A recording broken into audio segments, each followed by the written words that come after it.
धतूरा पहली बार चढ़ाया गया वो फुलेरा दूज का दिन था। इसलिए शिव महापुराण की कथा कहती है जिस दिन कोई मुहूर्त नहीं हो, कोई काम नहीं हो, उस दिन केवल फुलेरा दूज के दिन आप किसी भी दुकान का, व्यापार का, व्यवसाय का, जन्म का, आदि का कोई भी मुहूर्त कर लो, वो कभी ठप नहीं हो सकता, वो बढ़कर ही चलेगा। सारी जिंदगी के कांटे निकल जाते हैं, सारी जिंदगी के कांटे समाप्त हो जाते हैं फुलेरा दूज। कहते हैं दुनिया में सब दिन का दान, सब दिन का पुण्य समाप्त हो सकता है, और फुलेरा दूज का दान, पुण्य, सत्कर्म, भजन, कीर्तन, नाम स्मरण समाप्त नहीं होता। चक्कर आ जाते हो, अचानक गिर जाते हो, हापड़ी भराने लगती हो थोड़ा सा चलने पर, श्वास फूल जाती हो ज्यादा चढ़ने पर, उनके लिए विशेष है कि धतूरे की जड़ को, धतूरे का जो फल होता है उसकी जड़ महाराज निकाल कर, धोकर, उसको घिसकर शंकर भगवान पर उसका लेपन कर दीजिए। थोड़ी सी जड़ शिव जी पर चढ़ा दीजिए फुलेरा दूज के दिन। उस जड़ को पानी चढ़ाकर वापिस लेकर आ जाइए। जो मिर्गी का मरीज होता है, जिसको दमे की शिकायत होती है, श्वास की होती है, चलने में हापड़ी भरा जाती हो, फुलेरा दूज के दिन दोपहर के समय पर उसको वो जड़ केवल 3 या 4 बार सुगंध में सुंगा दी जाती है, तो मिर्गी की बीमारी समाप्त हो जाती है, और जिसको दमा श्वास फूलता है उसको भी आराम लग जाता है। फुलेरा दूज के दिन उसके लिए नित्य आनंद का सुख दे जाती है। और भी ध्यान दें, जिसको बहुत भारी बीमारी हो, डॉक्टर कह रहे हैं कि ऑपरेशन की जरूरत है, ऑपरेशन कराना पड़ेगा, गांठ हो गई है, ये हो गया है, वो हो गया है, निवेदन है एक धतूरा फुलेरा दूज के दिन भगवान शंकर के शिवलिंग पर समर्पित करें, और 5 बेलपत्र नंदीश्वर भगवान पर अर्थात भगवान नंदी पर समर्पित करें। जीवन में कितनी बड़ी भी बीमारी होगी वो आगे नहीं बढ़ सकती, ऑपरेशन की जरूरत नहीं पड़ सकती, वो केवल फुलेरा दूज पर होगा, केवल फुलेरा दूज के दिन, उसके सिवाय नहीं। और वो 15 मार्च को है, मौका मिला है, आनंद से। धतूरा होता है विषैला। कैसा होता है? विषैला, बहुत विष होता है धतूरे के अंदर। पर महाराज भगवान शिव को वो समर्पित किया जाता है जैसे पार्वती जी को लगा, जब कोई साथ नहीं दे रहा, पार्वती जी को लगा जब कहीं से सुख का अनुभव नहीं हो रहा, आनंद का अनुभव नहीं हो रहा, पार्वती जी ले गई धतूरा, पार्वती मैया ले गई उस बेलपत्र को शिव को। और प्रयास करना, अगर दुख है तो एक धतूरा समर्पित कर कर 1 लोटा पानी अवश्य समर्पित कर। उनके लिए भी कहूंगा जिनको शरीर में दाद हो जाती है, खाज हो जाती है, या खुजलियों का क्रम हो जाता है, उनके लिए भी महाराज धतूरे का पानी, धतूरा 1 लोटे में डाल दो, पानी रख दो उसमें, उसके अंदर थोड़ा सा चंदन डालकर वो पानी शिव जी को समर्पित कर दो। वही पानी को लेकर आ जाइए और कुछ देर तक शरीर में लगाकर बैठ जाइए महाराज। वो केवल फुलेरा दूज का है महाराज, उसको शरीर में लगाकर थोड़ी देर बैठ जाइए, 15-20 मिनट तक। शरीर के अंतर्गत कोई वस्त्र ना हो, उस वस्त्र को उतार कर उसको लगाकर बैठ जाओ। 2.5 से 3 महीने में दांत खाज, किसी भी चर्म रोग होगा वो धीरे धीरे समाप्ति की ओर हो जाएगा।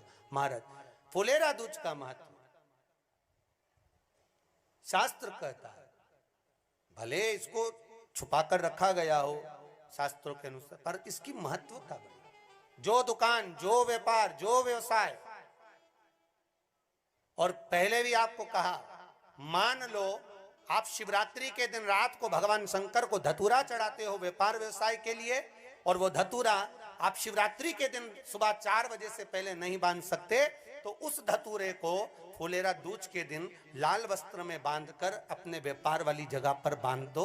जीवन में कभी व्यापार नीचे नहीं जाएगा, बढ़ता ही चला जाएगा। और उनके लिए भी निवेदन करूंगा जिनके यहाँ कर्जा बहुत है, बहुत कर्जा है, चूक ही नहीं रहा, पैसा ही नहीं रहा, व्यापार चले तो कर्जा चूके, उनके लिए भी निवेदन करूंगा। 1 धतूरा बेलपत्री के पेड़ के नीचे शिवलिंग का निर्माण कर कर फुलेरा दूज के दिन उस धतूरे को अपनी कामना कर कर हल्दी में भिंगोकर उसको भगवान शंकर को समर्पित कर दीजिए अपनी कामना कर कर। उसी हल्दी की 1 बिंदी अपने साथ में रुमाल में लगाकर अपने व्यापार व्यवसाय की जगह पर लेकर जाइए। कर्जा धीरे धीरे धीरे धीरे जब चूकेगा, जब लक्ष्मी आएगी, तो लक्ष्मी की वृद्धि भी वो करता। महाराज ये फुलेरा दूज के उपाय। जिस दिन मां जगतजननी जगदम्बा अंबा स्वयं भगवान शंकर को मौन होकर देख कर विलापित होती हैं, नैनों से नीर बहता, शिव को हुआ क्या, शंकर को क्या हुआ है, योगरदानी को हुआ क्या।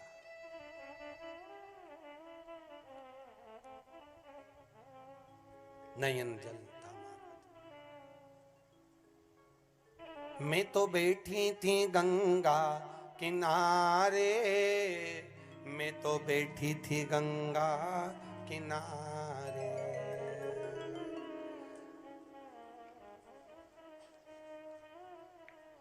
ऐसा धक्का दिया ओ भोलेनाथ, दिल तुझको दिया ओ भोलेनाथ। भगवान शिव ओगड़दानी, त्रिकालदर्शी, कैलाशी, अविनाशी, इस चित्तवृत्ति के मन की बात को धारण करने वाले,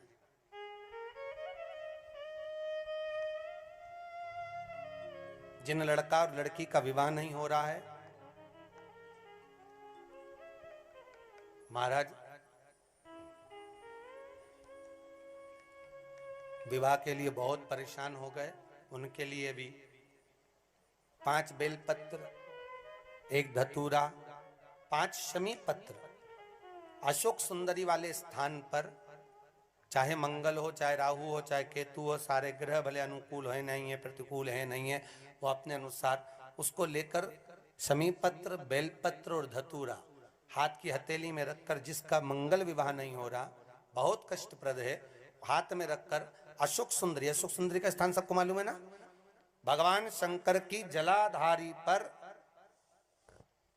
शिवलिंग, पार्वती जी का हस्त कमल, जहां से चरण जल नीचे जाता है, राइट भाग गणेश जी का स्थान, लेफ्ट भाग कार्तिकेय का स्थान, जलाशय में से, जलाधारी में से जो जल नीचे गिरता है बूंद बूंद, वो शंकर भगवान की 5 लड़कियां, जया, विषहरा, शामरीवारी, दोतली और देव, शंकर जी की 1 लड़की और अशोक सुंदरी 6ठे नंबर की, उसका स्थान, इन पानी जो जाता है उसके बीच में जो मोटी सी लाइन होती है, उस मोटी सी लाइन पर जो स्थान है वो अशोक सुंदरी का स्थान है। किसका स्थान है?